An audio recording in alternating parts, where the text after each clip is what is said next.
One, two, three, four.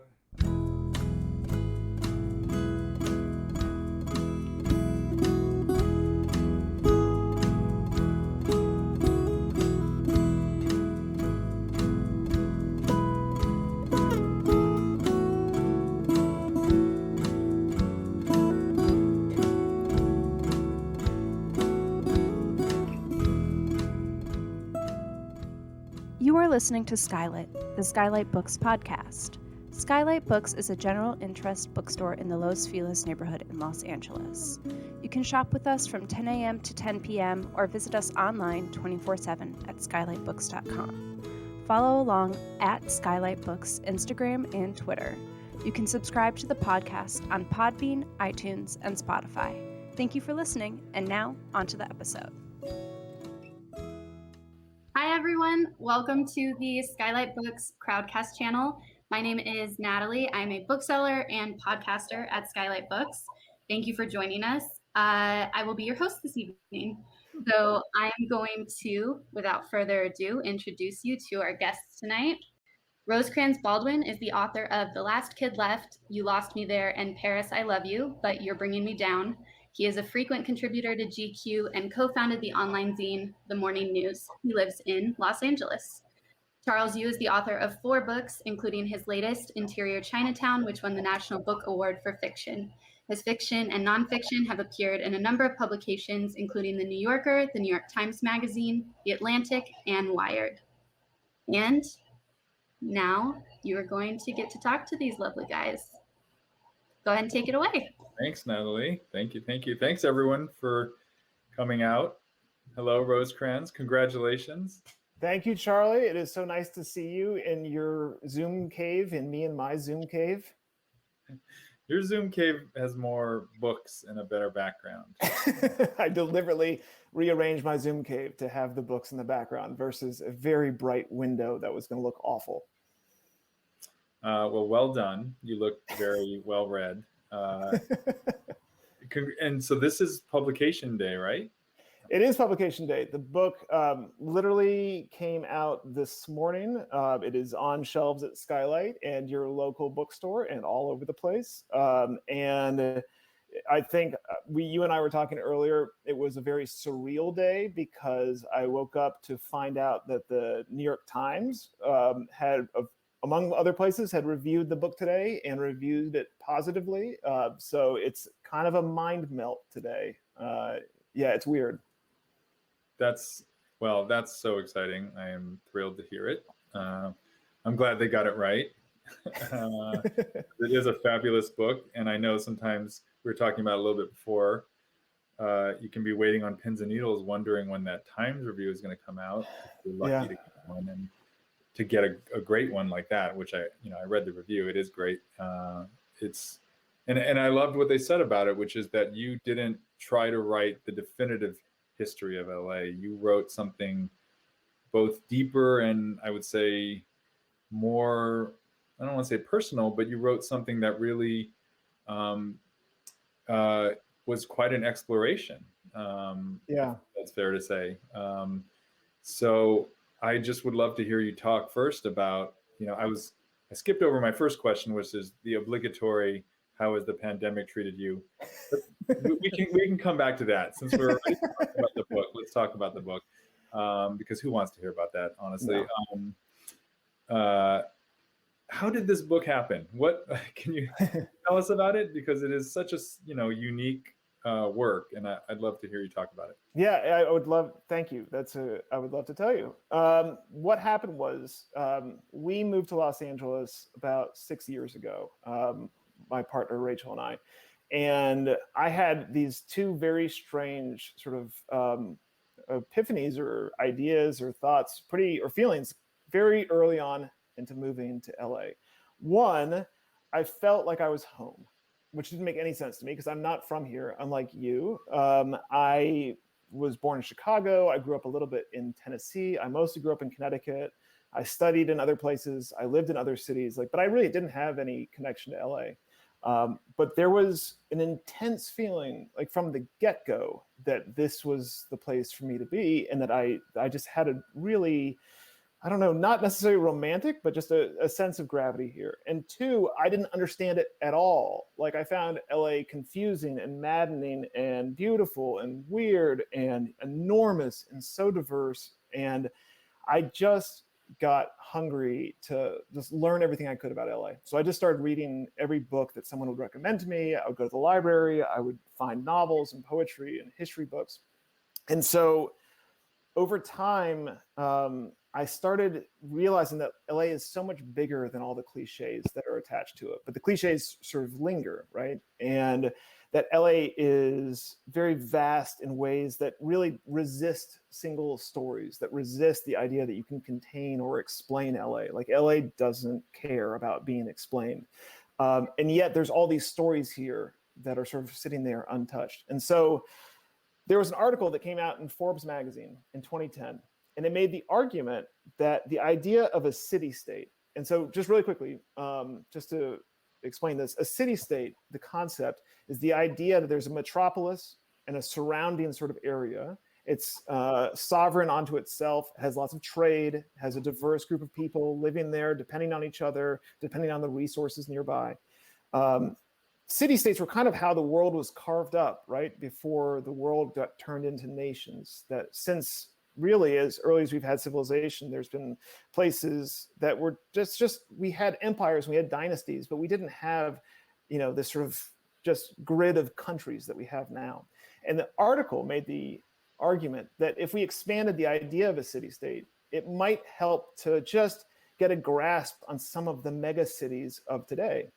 And it just really clicked for me because Los Angeles, for me and my experience, and again, it's just me and my experience. It has nothing, everyone has their own experience. There's 20 million versions of LA based on the amount of people that live in the greater Los Angeles area. But for me, when you drive around and you go out to Azusa, or you're downtown, or you're at a Dodgers game, or you go up to Ventura, or you go down to Long Beach, and people in Ventura are probably going to hate me now for suggesting that Ventura has anything to do with Los Angeles. But the idea is, as you sort of roam around, there's a sense that this is all one place. And it's a different place than New York and Boston and Philadelphia. It's a different place than Seattle or Miami. And so I just became really, really curious about learning everything I could about LA. And I just used the city-state idea as sort of like a metaphor to just go out there and find out more about Los Angeles. Yeah, it is such an interesting metaphor. You anticipated the next question, which is what did you mean? So that's really all I had. I mean, this has been great. Can we just talk about tacos now? We were gonna, but no. But seriously, there will be time for tacos. One term that that I learned from the book was the anthropogeography, I guess, and that kind of helped me as a hook into like, oh, is that sort of what this book is? But I don't want to pigeonhole the book. I mean, how did you describe it? How do you describe it to people? How did you describe it to your editor / agent, and or agent? Like, how would you like if someone's saying, I want to read this, but I don't know what I'm reading? What's your pitch? Yeah, it's tricky because I think ideally, in my heart of heart or hope of hopes, this is a book for people that love Los Angeles, and this is a book for people that hate Los Angeles. There are people interviewed in the book who struggle between those two ideas. I think when I talk about the book, it's kind of a story about a city that's told through its people, because each chapter has sort of one, from I think 6 out of the 7 chapters, has one significant person or character, is someone that I just met over probably about 3 or 4 years of reporting and research that went into this book, that I met that sort of represented something about Los Angeles to me. And they were generous and kind enough to let me just sort of follow them around for a while and just interview them a ton and learn about their lives and now share it. So I think it's a little bit of a story of a city told through the people that represent it in different ways. I think it's a little bit, I mean, I'm not a sociologist. I'm not trained in any way. I'm at best a hack journalist. I'm just a very deeply curious person, I think. I really find people really interesting. And so Los Angeles offers an enormous amount of stories, an enormous amount of people that if you begin to sort of, it's like I was just telling this to someone the other day, but like Los Angeles doesn't care that if you don't try to enjoy Los Angeles, you're not going to enjoy it very much. If you don't sort of go out there and try to get it, it's not going to give back much to you. You can just sit in your neighborhood and that will be your experience. But when you do begin to sort of reach out and embrace it and ask questions about it, you get this enormous return on your investment. I don't know why I went for a financial metaphor, but it's like among the least things that I understand. But it is, to me, it gives back so much when you just give a little. And it's just yet another reason why I love living here so much. Yeah, when I think of LA, I think of ROI for sure. It's just all about what are you giving me? There's a point, you quote Sam Sweet that LA is not a city that presents itself to you. That's right. It rewards you, as you were just saying. So, I love that. I think that's so true. That's when people come out from the East Coast or wherever and say, "Where should I go? What should I do?" I'm like, I can't help you.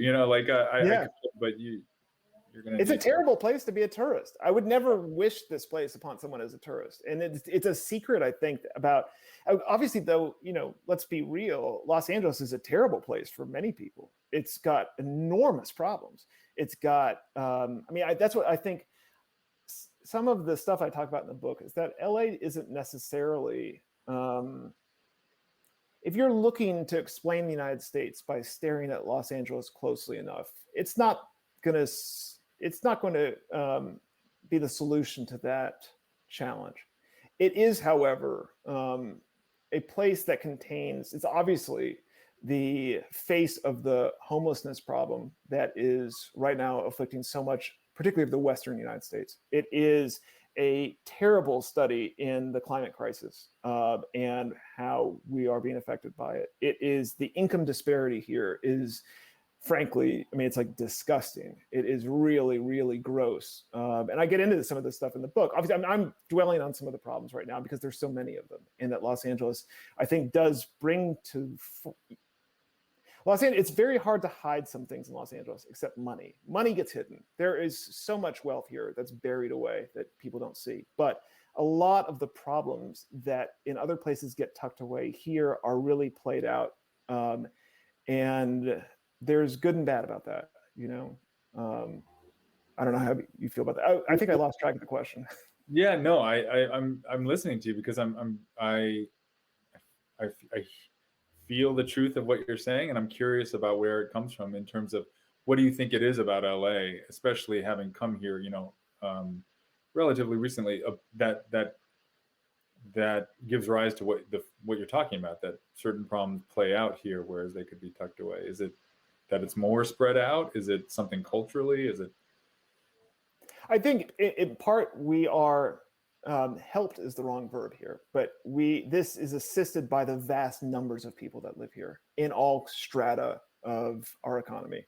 It is assisted by the density and also the sprawl at the same time. There's certain neighborhoods that resist density, that don't want to see apartments built up on top of bus lines or in their neighborhood. And there are certain areas that are ranches that have. I just was reading the other day about the enormous diversity of animals and flora and fauna that exist in Los Angeles County. Apparently it is second only to Hawaii, which I know that how wild Los Angeles can be. If you just go for a hike in Griffith Park tomorrow, you might run into a rattlesnake, but it was sort of startling to me to hear that about Hawaii. I was like, wow. Mm-hmm. So why we see these problems in Los Angeles versus more evidently than other places, I don't have a good answer. Except I just know it in my bones. And you drive around and you can see both the despair and the greed, and also just sort of the extraordinary beauty and the kindness between people. It's not. Another person I interviewed, Kit Rackless, magazine editor, publisher, he made the point that people here more or less live in harmony. You can read the news headlines and see terrible ideas about, violence or disturbances or social uprising, and that has all the positives and the negatives too. But people more or less live in harmony here, and that's not an easy thing or an automatic thing, I think, for a society. And it's just another thing that just makes LA so terrific.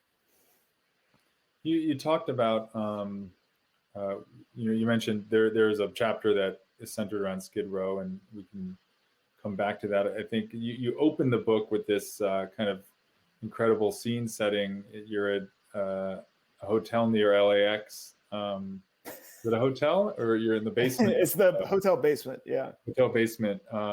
With what were you doing there? I'd love to hear you sort of tell us about how did you find yourself there, and why did you open the book with this? Yeah, I opened the book with it because, in part, because it grabs people's attention. I'll be very frank with you. It's a dramatic event. I got involved with a group that practices a certain radical type of self-help. Self-help, I think it's not, it's a cliche probably to say, but it doesn't mean it's not true that self-help is kind of a big thing in Southern California, perhaps more here than in other places. And it can have a lot of forms, and some of them are woo-woo, and some of them are quite beneficial. Not to say that woo-woo is not beneficial to people, but it has a gamut. And this group had the idea that, or it was suggested by their materials, and you're going to notice me being very careful about my speech right now to avoid any legal entrapments.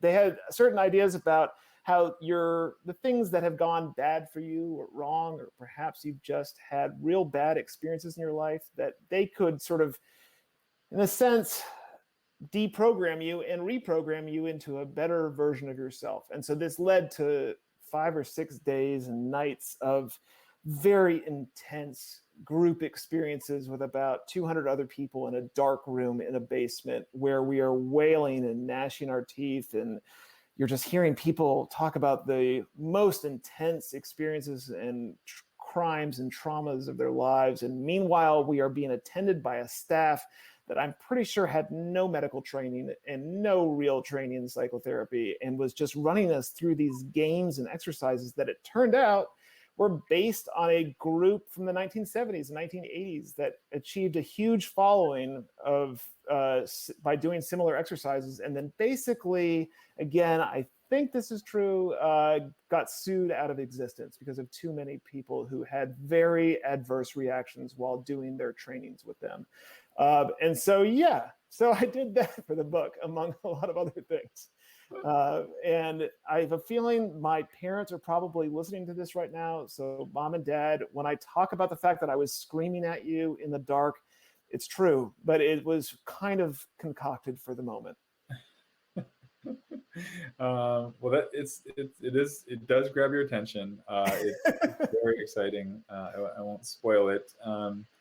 You also write about a place that I have a connection to, which is Lakewood. My parents briefly owned a house in Lakewood, and so I visited there. My dad actually used to work near there, and what was it about Lakewood? If you're not from LA, or even if you are from LA, you probably, unless you have a specific reason to think about Lakewood, it's not like Malibu or it doesn't roll off the tongue as like the top destination for people getting in a taxi at LAX. Lakewood, I was interested because of an author named DJ Waldy, who wrote a magnificent book about Lakewood. Lakewood came into existence practically overnight. It was one of the first sort of manufactured communities. They were putting up houses at a ridiculous clip in land that previously had nothing there. And suddenly there were tens of thousands of houses and people lining up where they could pick out their cookie cutter home, but they had a variety of finishes and sort of a different layout. And Waldy has lived there all his life and worked in the city government, but also wrote this remarkable book about what it's like to sort of live in essentially the suburb of suburbs. And I just wanted to see it for myself. And so, part of the process of this book was me just emailing and calling up and texting just dozens of people to see if they would just talk to me and give me an idea about what their experience of Los Angeles is like. And so I went down and interviewed him and spent a day just sort of driving around Lakewood, and just the precision of that community, how it was laid out and seems so manufactured, but when you're going around, is really genuine, and there's like a real throbbing heart in that community. And Waldy made a great comment to me, which is, I asked him, do people in Lakewood, so anyone who doesn't live here isn't familiar necessarily with the geography of Los Angeles. Lakewood is a community that's sort of in the southern part of Los Angeles, as you perhaps, if you're driving from Dodger Stadium, which is a landmark I use a lot in the book because of people just being familiar with it who live outside of Los Angeles. If you drive south from Dodger Stadium, about 45 minutes to an hour later, you might be able to pull off depending on traffic for Lakewood as you're headed towards, for example, Long Beach. And it is just this beautiful little community. And I noticed all these Dodger pennants and people with various team signs, the same things you see anywhere else for, if you drive for 2 hours in any direction. And so I asked Waldy, I was like, does Lakewood consider itself part of Los Angeles? And he was like, no, we are not part of Los Angeles. There's no way we're part of Los Angeles. He's like, but we are part of LA. And we may admit that to ourselves grudgingly, but there is that sort of larger sense of identity, a larger sense of being attached, even if it's just an emotional thing, even if it's something times out of spite and not affection, that this megalopolis, this massive amoeba sort of has all these tendrils. God, I'm really botching my metaphors, but you get the idea. No, that's, I think that's, this is something that the book does so well, which is it does feel like tendrils, and you don't know where one's going to lead to another, and you weave the parts of it on sort of a macro scale, but also on a sort of paragraph scale. So beautifully. It feels like what it is, which I think is a novelist and a journalist who's just taking on a place and a topic and an idea in a lot of ways. And you talk a lot in the book about Octavia Butler and Joan Didion, and I think it felt like, I guess I'm about to just formulate an incredibly open-ended question that isn't really a question, which is how I have a list of things that I would like to ask you about, Angela, about, Jen Tulloch. I don't know if that's, Henry the Gambler, but I don't know how to ask you questions other than just to say, one, people should read the book. It's buy everything now. Wait, hold on. Let's do product placement. This will feel super genuine right now. Hi. Oh, you mean this book? Nice. That book. Okay, now my publisher's happy. Great. But I feel like I'm not doing it justice, and I guess I want to, before I kind of move on to another set of questions, is ask you what else in the book specifically, or in your research, or that you found that you would want to share. Yeah. Well, a couple. Let's see, because there's a lot of interviews that didn't make the book. For example, one that did make the book, but since you brought him up earlier, Sam Sweet, who is the author of All Night Menu. This is for anyone who's listening, who's an LA head, who just enjoys learning or thinking or talking or complaining about Los Angeles. There's a guy named Sam Sweet who has done this wonderful series of self-published booklets called All Night Menu. You can just Google Sam Sweet All Night Menu. I don't know if any more of them are for sale. I hope so. But Sam has gone around Los Angeles for years. He's this remarkable amateur historian, and each booklet has 8 stories in it, I think. Forgive me Sam, if you're listening, if I get this wrong, but I think there's like 8 stories in each one. And each story, the title of it or the idea behind it is just an address somewhere in the vastness of LA. And then he walks you back through what makes that address special. It could be the skating rink where NWA arguably got its start. It could be an address where a famous painter on the West Side sort of was working when people didn't know them to be famous. It's just this terrific way, when we're so habituated in Los Angeles to thinking about our experience in terms of addresses and car trips and how long is it going to get from me to over to my friend's place, and is my friend worth seeing if it's going to be 45 minutes in traffic on a Saturday. It's just a wonderful. So Sam is an example of just someone I just was lucky enough to be introduced to. Let's see. I think, who was really inspiring is Linnell George, wonderful, one of my favorite LA writers, who recently published a fabulous book about Octavia Butler and about Butler's process to creating herself. And so for anyone who doesn't know who Octavia E. Butler is, perhaps one of the greatest American science fiction authors, First science fiction author to win a Genius Grant, not to mention really sort of one of the first Black female, or the first Black female science fiction author to break through, author of blah, blah, blah, so many amazing books. But as a Los Angeles author, it's hard to top her. I mean, there's not many who have had such a huge influence on the world, but also wrote from such a genuine, deep sort of like honesty about what the future may hold for us here. Like if you look at a book like Kindred, anyway, it doesn't matter. The question was open-ended, and I took it to mean, who did I meet along the way, or what did I find that was so fascinating? I mean, like you mentioned, the horse gambler. I mean, this is a guy who, for different reasons, has to be anonymous in the book, or he's under a handle, let's say. But it's just this horse gambler that I met through sort of connection, who I spent, I think, 12 or 14 hours going from bar to bar in the valley where he was playing the horses, just trying to explain to me how the energy of someone who is a horse gambler is the same energy that makes Los Angeles thrive. And honestly, like the day after, once I was suitably not hungover and I looked at my notes and thought about it, he was exactly right. But it's just like, so it's finding all these people that their take on Los Angeles, their experience of Los Angeles, just helps give us one more voice to sort of understand a place that is ununderstandable. That's not a word. Undecipherable. A place that resists stories. If you start to this is what my experience, what I found. The more voices I heard, the more I put them together, the more that I wove them with each other, and I saw themes coming out. It just started to help me understand the city better. And that's what the book is, I think. Yeah. That wouldn't fit on the back cover. That's you have to have these so that you're such a jerk. Thanks, Charlie. No, I think this book really resists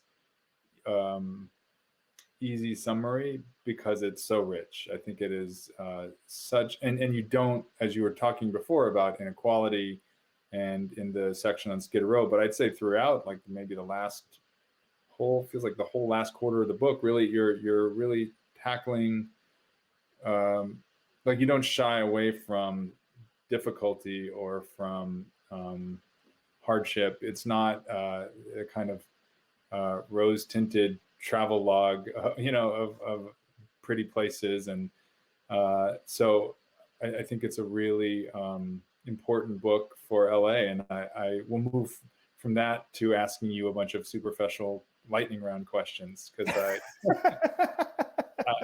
fear substance and I fear earnestness. So I'd like to. I fear whatever's about to happen next. I don't know where this is going. Okay. No, I thought it'd be fun to, get your take after having done all this research and or just living here, for people to hear some of your takes on things. Okay. So it's lightning round, but you don't have to go fast. I go as deep. I mean, take as long as you want. Okay. No. We'll see. The first thing off the top of my head, whatever comes, it's gonna be a nightmare. I'm gonna get canceled for this. I know it. Right. Favorite food truck. Favorite food truck. I have a Google map. So there's one of the best sort of independent publications right now about Los Angeles is called LA Taco. The website, the reporting, the merch, everything's fabulous about it. And they do a very good job of staying on top of, they do news, but they also obviously cover the taco lifestyle. So anytime that they cover somebody that sounds good, I have a Google map that's just tacos in for about 300 surrounding miles. So I would say whatever they say is the best. So it's my favorite. If I see a Kogi truck, I pull over. I love Kogi. I know they've been around forever and they're one of the, sort of the kings of the taco truck scene, but I love Kogi. What can I say? Yeah, why can't go wrong? I mean, they kicked it off. Did you say taco lifestyle? I swear you snuck that. Yeah, no, I think LA Taco probably has like copyrighted that phrase right now, the taco lifestyle. Yeah, if not, and I just did it, maybe it's really cheesy, but I think I kind of live the taco lifestyle. I want to. Now I heard you say it and I was like, oh wow, that was one of those moments in life where like I see where the next phase of things is going now. I should start. I will, after this, I will message you and we will go out for tacos next week in Orange County. That would be great. Favorite burger? Favorite burger. I will be loyal to my lockdown experience. Around near where we live, there was a French restaurant called Papy, which has turned into a sort of burger pop-up called For the Win. If you like a smash burger where it's like the patty has been smashed and sort of caramelized, it is, I think, the best smash burger, if not the best burger in Los Angeles right now. For the Win. Excellent. Favorite bar? Favorite bar. I love dive bars, so the Drawing Room in Los Feliz. Best people watching? The beach, any beach.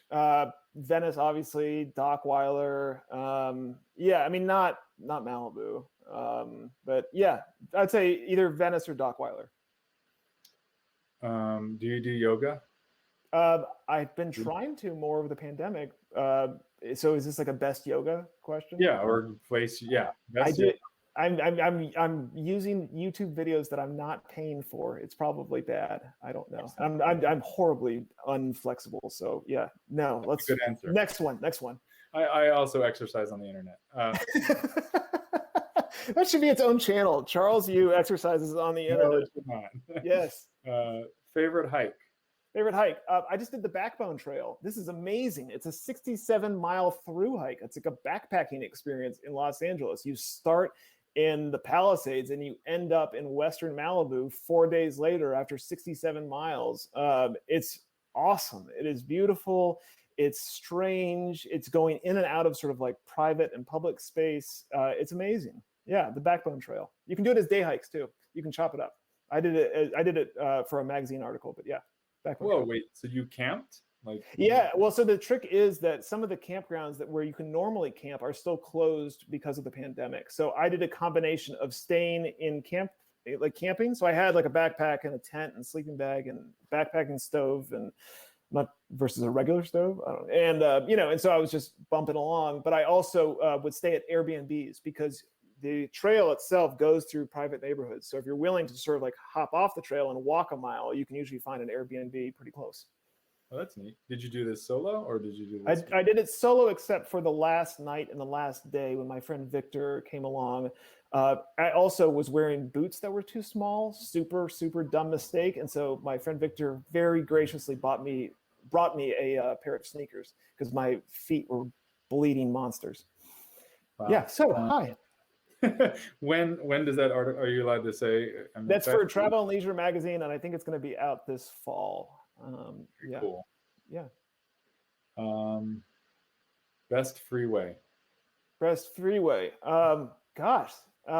Okay, this may be a hot topic, but it's not just one freeway, but I really like, and maybe this is controversial, I really like the interchange of the 101 and the 110 downtown. You know, like the Nightmare, where it's just sort of like this super chaotic, stressful, jammed. You have to cross 7 lanes at a time, and so does everybody else. And it's just awesome. It is just like a beautiful example of chaos.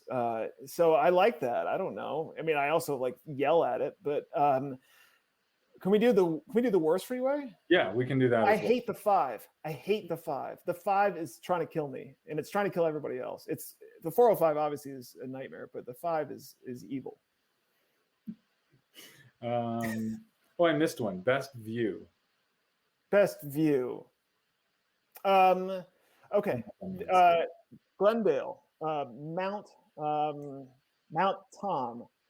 At sunset. It's Mount Tom. The hike up to the top of Mount Tom is just it's literally just like walking up a very steep set of stairs. But when you get to the top, if you're there at sunset, you can see basically the county below you, and then you can see Griffith Park. And Griffith Park doesn't have lights at night except in a couple little spaces, but it's generally dark. And so at night, at sunset, the rest of Los Angeles, greater Los Angeles, is this vast sea of lights, and then there's this dark island in the middle of it, which is Griffith Park, which is this extraordinary place, and it just looks like you're in the ocean and staring at Hawaii, or just like this dark island. It's really beautiful. So Mount Tom at sunset or after sunset. great answers. I would, all of my answers would have been within 200 yards of my house. So best random thing. Best random thing. Best random thing. But I'm going to come back to All Night Menu. I'm going to just plug Sam really hard. It's a great independently published set of booklets about LA. It's fabulous. All Night Menu by Sam Sweet. Okay, here's a little bit of a reach, but you don't have to answer. Best liminal space. Best liminal space. What is a liminal space? I'm not being an asshole. I kind of am being one. So like place between, like it's not really a place. Like I think of, like yeah, okay. Yeah. A place that's not really a place in Los Angeles and is the best place that's not really a place in Los Angeles. Clearly, I'm stalling. Hollywood. The Hollywood, I say that because I remember shortly after we moved here and we mentioned to someone at a lunch or something that we lived in Hollywood, he was really condescending. He was like, Hollywood doesn't have anything. There's like no character to it. There's no soul to it. And I mean, maybe that's true as a neighborhood, but it's really not. And Hollywood has like extraordinary history. I'm like really talking about the neighborhood, not the movie business, not TV, like F all that. And I'm talking about like the normal tourist traps on Sunset or Hollywood. But like when you actually explore the neighborhood a little bit, it's a really diverse, really interesting community with all these little strange pockets of really good like Russian delis with strange desserts. Strange to me. They're not strange probably to a lot of Russian people that shop there. But it's just, I like Hollywood. I don't know. Yeah, but it's not it's a real neighborhood, but it's also an idea. It's also got this stupid enormous sign.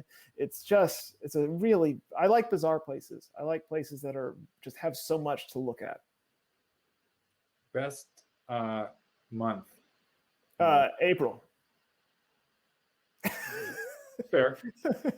I mean, the weather's pretty great in April. May. Yeah. And one last one, because I think I've beaten this horse. Best thing to do on a Sunday. Best thing to do on a Sunday. Hang out with your friends, man. I don't know about you, but after this pandemic, after lockdown, after everything that we've all been through in our own individual, deeply internal experiences, I just want to be around people. So yeah, being with friends or strangers. I'll take strangers. Yeah, either way. And you've already recommended some. I have only a few minutes left before we go to Q&A, and I am eager to ask you so many questions, but I guess I have to ask the question obligatory. What do you think about Coach K retiring? No, I'm just kidding. You don't have to accept it. I really respect for any of my wife's family. You just like sold out all of your books. They're just gonna, good job. What have I not asked you that you'd like to talk about the book or I mean, I'd love to hear more about just what I've missed and what. I hate to say no to this, but I don't think you missed anything. Your questions were all great. I hate hearing myself talk. Like I'm much more comfortable asking people questions and listening than being the one doing all the talking. So I don't know. What are you working on next? Right now I'm working on promoting this book, which means that anyone who follows me on Instagram, I'm really sorry about just being a deluge of self-promotion. Other stuff, there's some magazine articles in the work. There's some stuff that Rachel and I are doing in terms of screen work. And there is a book that has a glimmer in my eye that I just can't figure out yet that, let's see how it is a sort of murder mystery, erotic thriller set in rural France. I'm really uncomfortable talking about that in public because it's really just a really bad draft on my hard drive. But yes, wow. that seems to be something. That's more than a glimmer in your eye, I think. It's exciting. Hi, folks. Thank you guys so much for the conversation so far. We've got some questions here that thought I could jump in and ask you.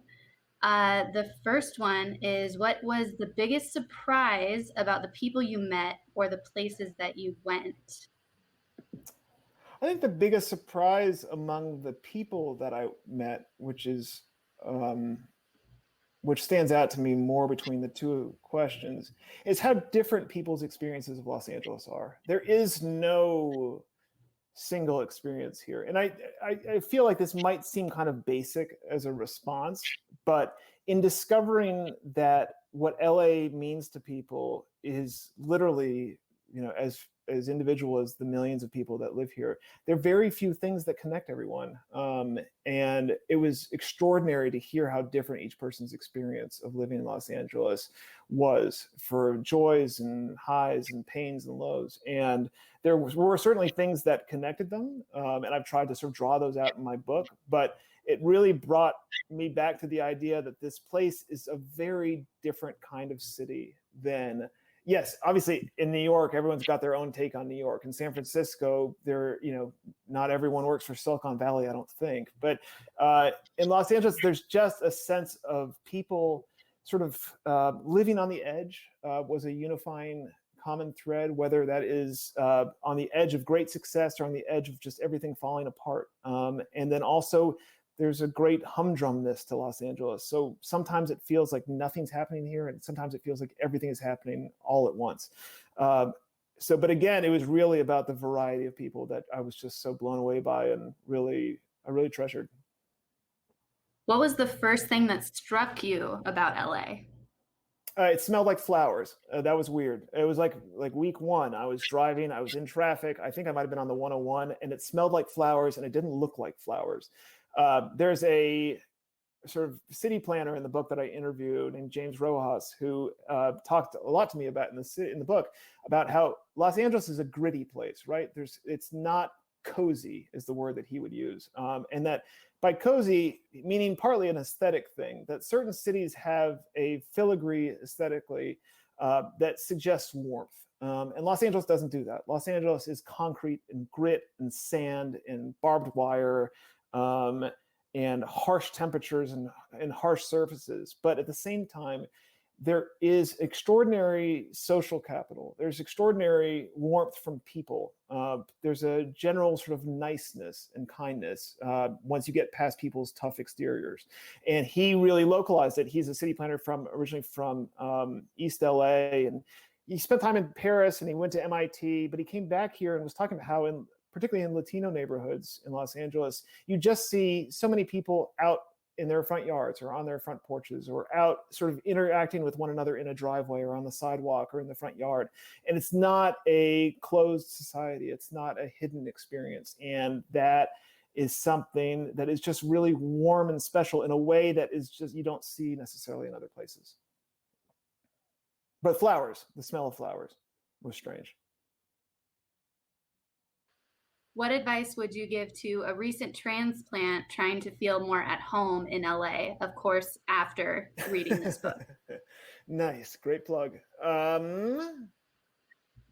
Just what has worked for me to make Los Angeles meaningful and to develop a connection was really getting out there and realizing that I, unfortunately, because I'm not inclined to do this naturally, that I needed to be the one to put a foot forward. And by virtue of putting myself into places, I just found it so much richer. A very quick example would be last night I went out for a beer with a friend that I made by virtue of both of us, him working, me volunteering at Dodger Stadium during the testing and vaccination period there at the stadium. And I did it kind of on a whim. A friend of mine told me if I did it, I would get a free hat. This is not a joke. I honestly like free hats that much. But I also wanted to do it because my friend was doing it. And I just suddenly met all these people that I never would have met before. And it became this extraordinarily rewarding experience that I did just every Saturday. I was a Saturday volunteer. But through this bizarre last 18 months, it became, the more, I guess the advice would be, and I hate giving advice because I'm the last person who should give it, but the more that you can put yourself out there and risk a little bit of vulnerability, it seems like the rewards can be pretty big. How was it writing a book during COVID when you had to spend a lot of time with other people in different parts of the city? Would the book have been different pre-COVID? I got really lucky okay, that sounds weird, but I'll explain. I got lucky in as much as the book was pretty much already written right when lockdown clicked in. Like I was at that moment essentially sort of entering the editing phase with my publisher. And so I was very, very fortunate that all of my reporting where I had to be in person with people was pretty much done. And I still had an enormous amount of reporting to do over the phone, but that I could do obviously when I'm just staring at the same four walls all day. So I just got lucky there. I'm not sure if I had sort of set this whole thing up and then I was like scheduling all these interviews and then we just went into lockdown, I would have been in trouble. So I got lucky. Can I ask a follow-up? Yeah. What are you going to get to do in-person events like this fall? I mean, publishing a book is so exciting, and I'm just vicariously living through you because I just feel like this day is such a great day, and you woke up to a rave in the New York Times. So what do you get to do? Do you get to go to festivals? Are you going to do reading? I mean, this is also wonderful, I have to say. I've done a ton of Zooms. I think I hope they actually keep going because I think there's so many events that work well online as well. But in person, I'm just curious, what does your book tour year look like? Yeah, there really isn't anything. It's a lot of this. Stores are only gradually starting to reopen and they're having to figure this out. And I do know I have one event that's in person. It's going to be in July for anyone in Los Angeles. There is a wonderful place in Los Feliz called the Philosophical Research Society. I will be in conversation on stage there. You can find rosecransbaldwin.com, just click events, it's there. But that's the only, right now, Charlie, the only in-person event that is scheduled. Knock on wood, fingers crossed, there is a chance for more because like one of the best parts about publishing a book is meeting people that are excited to read it or don't know anything about it or have read it and they have opinions. They loved it, they hated it, they just want to let you know. And so the festival circuit, as far as I understand, is nothing's sort of on the books at this point, but we'll see. And I think we have one more question. It also seems like a pretty great one to end on. You talked about a sense of harmony, but many would say the city is pretty segregated. Yep. Where can you find a cross-section of people coming together in a way that's uniquely LA besides freeways and taco trucks? What was the last part? Besides what? Freeways and taco trucks. It's a great question. It's actually a question. Yeah, it's a question I pose to a lot of people. I'm sorry. Go. Coming out of this. I was just going to finish. Coming out of the pandemic, we're all, like Charlie just mentioned, back out of virtual events. How do we find those in-person or liminal spaces to find our ways to come back together now? I'll tell you, so it was a question that I posed to a lot of people because Los Angeles is extraordinarily segregated and it has a great meaning large history of segregation, particularly in certain pockets of the city, but it's not a place where it's, that it's hidden at all. And one of the people that I interviewed that was sort of the most astute and just had so much to say about this was Aaron Kaplan. Aaron Kaplan was a longtime reporter and writer and columnist and essayist for the Los Angeles Times, and most recently is now a columnist for the New York Times. And she lives in Inglewood and was really generous with her time with me. And we were having this conversation, and I think the place that she pinned down as the place where everyone meets is the beach. And I know that sounds a little bit obvious or easy, but the truth is there aren't many places where people gather, except lately, frankly, in the protests that rose up, in response to the murder of George Floyd and other Black Americans by the police. And you saw, in the protest march, you saw these extraordinary diversity of people meeting and coming together for that. But now that we're here, I don't know. I think everyone needs to grab a bathing suit or not. Maybe you need to just grab an enormous shawl, whatever it is that gets you to the beach. I think the beach is a space where people, can be, I don't know, freely mingling among all their weird, neighbors. But other than that, Los Angeles kind of lacks for those common spaces. It would be extraordinary if we had more of them. And do you guys have anything else you want to share? Any last questions that came up before we close up? Charlie, tacos next week? Yes. I think that sounds good. We'll meet on the freeway, on the 5. On the 5. Great. You nightmare. Thank you both so much for joining us. Thank you again from Skylight Books and the LA Public Library for co-sponsoring with us. Thank you to all our guests who joined us here tonight. And make sure to buy your copy of Everything Now from Skylight Books. And the replay of this conversation will be available shortly. Thank you for listening to the Skylight Books podcast series.